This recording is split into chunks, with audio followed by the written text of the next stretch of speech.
ज्या बहिणींना पती आणि वडील दोन्ही नाहीत, ज्या बहिणी विधवा आहेत, ज्या बहिणी परित्यक्त्या आहेत, ज्या बहिणी निराधार आहेत आणि ज्या बहिणींना पती आणि वडील दोन्ही आहेत, अशा प्रत्येक लाडक्या बहिणीसाठी, सर्व लाडक्या बहिणींसाठी हा जो व्हिडिओ आहे, या व्हिडिओमध्ये खूप महत्त्वाचे अपडेट सांगितलेले आहे आणि ते ई-केवायसीबद्दल. तर ई-केवायसीची तुम्हाला पहिली प्रक्रिया पूर्ण करणे हे बंधनकारक आहे. तर पहिली प्रक्रिया म्हणजे काय? तर त्यामध्ये तुम्हाला ई-केवायसी करताना ज्या लाडक्या बहिणीने तिच्या स्वतःच्या नावाने जो फॉर्म भरलेला आहे, तिला स्वतःच्या नावाने तिचा स्वतःचा आधार नंबर टाकायचा आहे. नंतर तिचा मोबाईल नंबर, जो मोबाईल नंबर तिने लाडकी बहीण योजनेचा फॉर्म भरताना दिला होता, त्याच मोबाईल नंबरवर तुम्हाला पहिला OTP येणार आहे. पहिला OTP तुम्हाला आल्यानंतर आधार नंबर टाकायचा सगळ्यात आधी, मग OTP येणार. OTP आल्यानंतर तुम्हाला तिथे मी सहमत आहे असं तुम्हाला सिलेक्ट करायचं आहे. नंतर तुम्हाला मी सहमत आहे म्हटल्यानंतर तुम्हाला पहिला OTP येणार तुमच्या मोबाईल नंबरवर आणि मग तो OTP तुम्हाला टाकायचा आहे आणि तो OTP टाकल्यानंतर तुमची पहिली प्रक्रिया ही पूर्ण होते. ई-केवायसीची तुमची पहिली पायरी ही पूर्ण होते आणि अशा पद्धतीने ही ई-केवायसी करणे हे प्रत्येक लाडक्या बहिणीला कंपल्सरी आहे, बंधनकारक आहे, आवश्यक आहे आणि जरुरी आहे. त्यामुळे प्रत्येक लाडक्या बहिणीने अशी ई-केवायसी केली का हे तुम्ही पुन्हा चेक करा, पुन्हा तुम्ही सगळं नीट बघा आणि नसेल केली तर पुन्हा परत करा ही ई-केवायसी. म्हणजे काय होतं, तुमची ई-केवायसीमध्ये पुन्हा काही चूक होणार नाही. तर मी तुम्हाला या व्हिडिओमध्ये पुन्हा सर्व लाईव्ह दाखवणार आहे की ई-केवायसीची पहिली प्रक्रिया म्हणजे तुमची स्वतःची ई-केवायसी तुम्हाला कशी पूर्ण करायची आहे, ते आपण आता सर्व हे नीट लाईव्ह बघूया. त्यामुळे सर्व लाडक्या बहिणींनी नीट बघा. इथे आपण सरकारी वेबसाईटवर आलेलो आहोत. मुख्यमंत्री माझी लाडकी बहीण योजना. नंतर इथे जे तुम्हाला असे सिम्बॉल दिसते आहे ना, हे जे सिम्बॉल आहे 3 प्रकारचे, असे सिम्बॉल जर तुम्हाला दिसले, असे चिन्ह जर तुम्हाला दिसले, तरच तुम्ही समजायचं की तुम्ही आपल्या महाराष्ट्राच्या खऱ्या वेबसाईटवर आलेले आहात. तर असं इथे ब्लिंक करतंय बघा, मुख्यमंत्री माझी लाडकी बहीण योजनेचे लाभार्थी. ई-केवायसी प्रक्रिया पूर्ण करण्यासाठी येथे क्लिक करा. अशा पद्धतीने हे बघा, हे सरकारी पेज आहे. आपल्या सरकारी वेबसाईटवर मी आलेली आहे. आपल्या गव्हर्नमेंट पोर्टलवर मी आलेली आहे आणि कुठल्याही खोट्या वेबसाईटवर तुम्ही ई-केवायसी करू नका. जर तुम्ही खोट्या वेबसाईटवर ई-केवायसी केली तर तुम्ही ज्यांचा आधार नंबर भरणार, समजा तुम्ही पतीचा किंवा वडिलांचा आधार नंबर भरला सेकंड OTPसाठी, तर तुमच्या पतीचा किंवा वडिलांचं पूर्ण बँक खातं हे खाली होऊ शकतं का, जर तुम्ही खोट्या वेबसाईटवर ई-केवायसी केली तर ही आहे आपली सरकारी खरी वेबसाईट, आपल्या महाराष्ट्र सरकारची खरी आपली पोर्टल आहे. तर आता आपल्याला इथे क्लिक करायचं आहे ई-केवायसीसाठी. इथे आपण क्लिक केलं बघा, जिथे ब्लिंक होत आहे तिथे क्लिक करायचं. मग इथे काय म्हटलेलं आहे आता बघा, सरकारची वेबसाईट ओपन झालेली आहे. ई-केवायसी मुख्यमंत्री माझी लाडकी बहीण योजना, लाभार्थी आधार क्रमांक.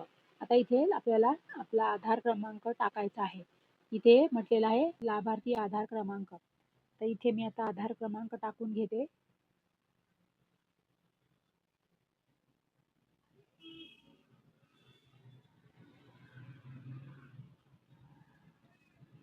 नंतर आधार क्रमांक टाकल्यानंतर हा कॅप्चा कोड आहे. हा कॅप्चा कोड आपल्याला इथे या बॉक्समध्ये भरायचा आहे. कॅप्चा नंबर तर काय आहे, कॅप्चा नंबर 283517. इथे 283517. आता मी इथे हा कॅप्चा नंबर भरलेला आहे. त्याच्यानंतर आपल्याला आता इथे जायचं आहे खाली, रिफ्रेश करा म्हणतोय. बरं, आता नवीन आला कॅप्चा नंबर, रिफ्रेश केला म्हणून नवीन कॅप्चा नंबर आलेला आहे. आता काय आहे नवीन नंबर, 856972. ओके, 856972. 856972. बरोबर. नंतर तुम्ही आता इथे खाली जायचं आहे बघा, हा आधार नंबर भरल्यानंतर इथे खाली जायचं आहे. इथे हा म्हटलेला आहे मी सहमत आहे. आता इथे तुम्हाला इथे मी सहमत आहे म्हटल्यावर आपल्याला इथे हे सिलेक्ट करायचं आहे की मी सहमत आहे आणि मग नंतर इथे म्हणायचं आहे तुम्हाला OTP पाठवा. इथे OTP पाठवावर मी टच करत आहे. आता OTP पाठवावर टच केल्यानंतर आता थोडासा वेळ लागतो बघा.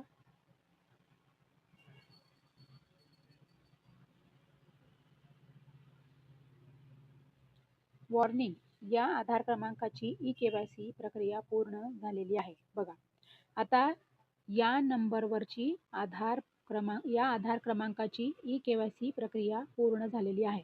तर आता मी जसं की तुम्हाला सांगितलं ना की मी माझ्या 3 मैत्रिणी ज्या आहेत त्यांचं मी eKYC पूर्ण केलेलं आहे. तर आता मी त्याच बहिणीचा आधार नंबर मी टाकला होता आता याच्यावर.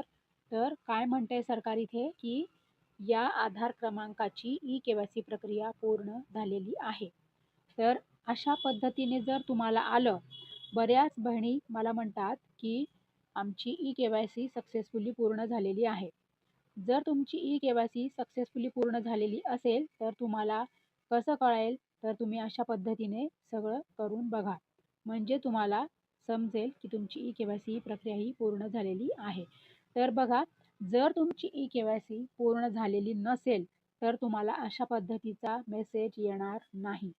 या आधार क्रमांकाची eKYC प्रक्रिया पूर्ण झालेली आहे असा तुम्हाला इथे मेसेज येणार नाही. तर तुम्हाला काय करायचं आहे, मग पुढे जायचं आहे आणि पुढे गेल्यानंतर जेव्हा तुम्ही OTP पाठवा म्हणता तेव्हा OTP येतो आणि मग नंतर तो OTP आपण इथे भरायचा आहे. तिथे पुन्हा ते OTPच्या साठी आपल्याला ते बॉक्स देतात. त्या बॉक्समध्ये OTP नंबर टाकायचा आणि OTP नंबर टाकल्यानंतर मग पुढे म्हणायचं आपल्याला की पुढे आपण नंतरच्या स्टेजला म्हणजे सेकंड स्टेजला आपण नंतर पुढे फॉरवर्ड होतो, पुढे आपण प्रोसीड होतो. अशा पद्धतीने सर्व लाडक्या बहिणी मग नंतर तुम्हाला जर तुमचे कागदपत्र जर असेल तुमच्याकडे आणि जर तुम्हाला ऑनलाईन eKYC करायची असेल तर तुम्ही मग वेबसाईटवर तुमचे कागदपत्र अपलोड करू शकतात. आणि जर ज्या लाडक्या बहिणींकडे कागदपत्र आहेत परंतु त्यांना ऑनलाईन eKYC करायची नाही आहेत, तर अशा सर्व लाडक्या बहिणी काय करू शकतात, तर तुम्ही तुमचे कागदपत्र घेऊन तुम्ही एकतर अंगणवाडी सेविकांकडे जा किंवा eKYC म्हणजे महाई सेवा केंद्रामध्ये जा. कारण की आता अंगणवाडी सेविकासुद्धा आता कागदपत्र घ्यायला त्यांनी सुरुवात केलेली आहे. तर लाडक्या बहिणी, आता तुम्हाला मी इथे सर्व लाईव्ह दाखवलेलं आहे. जर तुम्हाला काही शंका असेल, प्रश्न असेल, अडचणी असेल, समस्या असेल तर मला नक्की कमेंट करा. म्हणजे मी तुमच्यासाठी लगेचच व्हिडिओ घेऊन येते. तर लाडक्या बहिणी अशा पद्धतीने eKYC करा आणि खऱ्या वेबसाईटवर eKYC करा म्हणजे जेणेकरून तुमची काही चूक होणार नाही. तर अशा पद्धतीने सर्व म्हणजे प्रत्येक लाडक्या बहिणीला अशा पद्धतीने eKYCची जी पहिली स्टेज आहे ती पूर्ण करायची आहे. ही पहिली स्टेज म्हणजे पहिली पायरी तुम्ही म्हणू शकतात किंवा पहिली तुम्ही प्रोसेस म्हणू शकतात ह्याला. ही eKYCची पहिली पायरी, पहिली स्टेज, पहिली प्रक्रिया ही प्रत्येकाला करणं हे बंधनकारक आहे. प्रत्येक लाडक्या बहिणीने ही पहिली पायरी eKYCची पूर्ण करणं हे आवश्यक आहे, गरजेचे आहे आणि कंपल्सरी आहे. समजा तुम्ही ही पहिली पायरी पूर्ण केली नाही तर तुमची eKYC ही पूर्ण होणार नाही आणि तुम्हाला लाभार्थी यादीमध्ये सरकार तुम्हाला पात्र म्हणून तुम्हाला यादीमध्ये स्वीकारणार नाही किंवा पात्र यादीमध्ये तुम्हाला घेणार नाही. तर लाडक्या बहिणी, संपूर्ण हा व्हिडिओ तुम्ही नीट समजून घ्या.